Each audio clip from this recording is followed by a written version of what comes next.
Have you ever gazed up at the night sky and wondered, what if the moon was close enough to touch?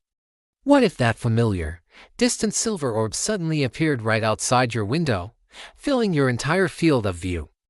It's a thought that might cross your mind in the quiet hours of the night, a blend of beauty and unease. Tonight, let's indulge that late-night curiosity. Let's explore, with our eyes wide open, what would truly happen if the moon were just 10 kilometers away from the surface of our planet. This isn't just a change in distance, it's a complete rewrite of our reality.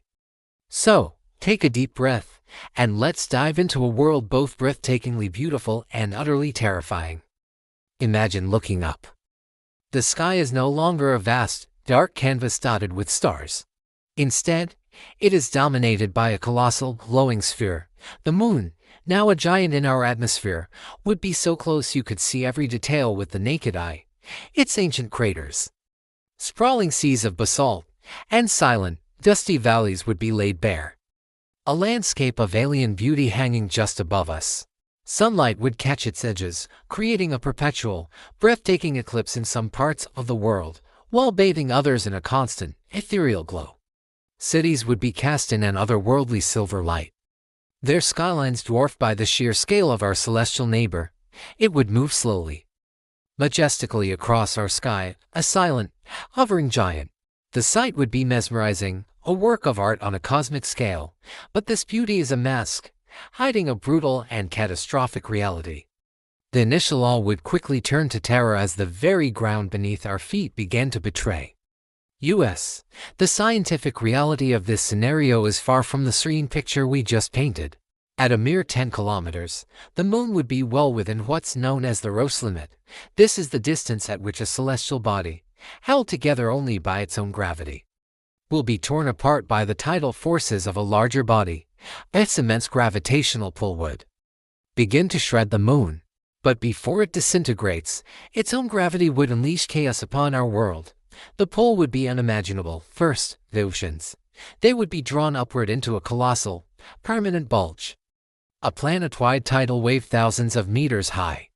Surging towards the point on Earth directly beneath the moon, coastal cities wouldn't just be flooded, they would be erased from existence in an instant. The gravitational stress on Earth's crust would be immense.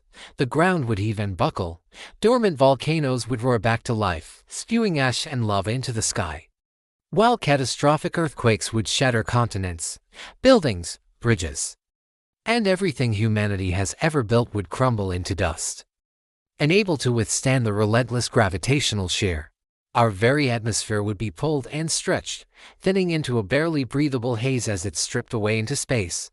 It would be a symphony of destruction, conducted by the silent, beautiful giant in our sky. From a human perspective, the experience would be one of pure, unadulterated chaos. In the moments following the moon's arrival, global communication would cease. Satellites would be ripped from their orbits, either crashing back to Earth or flung into space.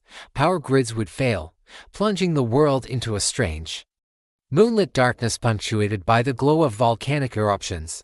Panic would be absolute. People would witness the sky itself becoming their doom. A sight of impossible beauty heralding the end of everything. There would be nowhere to run, nowhere to hide.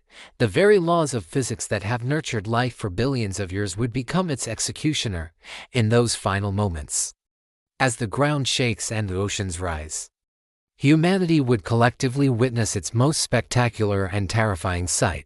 The soft glow of the moon, once a symbol of romance and tranquility, would become the face of our apocalypse. The soundtrack to our end would not be silence, but the roar of collapsing cities, the surge of planet-sized waves, and the deep, guttural groans of a world tearing itself apart. In the quiet aftermath of this thought experiment, we're left with a profound realization. We exist in a universe of perfect, delicate balance. The vast distance between us and the moon is an empty space. It's a life-sustaining buffer, a precisely measured gap that allows for tides, seasons, and the stability of our planet's rotation. One small change in that cosmic equation, and the entire system collapses into chaos. Our existence is fragile, suspended in a cosmic dance where distance defines survival. We are shielded by mathematical precision, protected by the very emptiness we often take for granted. This scenario reminds us that our world, our home, is not a given. It is a product of incredible luck, a serene island in a sea of cosmic forces that could, with the slightest nudge, undo everything we know and are. The moon is not just our companion, it is our silent guardian, keeping chaos at a perfect, safe distance. So, the next time you find yourself looking up at the moon on a clear night, take a moment. See it not just as a rock in the sky, but as a testament to the incredible, fragile balance that allows us to be here. It hangs at the perfect distance between chaos and life. A silent reminder of how fortunate we are. Its gentle light is a symbol of the stability that underpins our very existence. What other cosmic coincidences protect us every day? It's a thought to ponder, long after the screen goes dark. Thank you for joining me on this journey into the impossible. If you enjoy exploring these kinds of questions, consider subscribing and joining our community of curious minds. Until next time, keep looking up.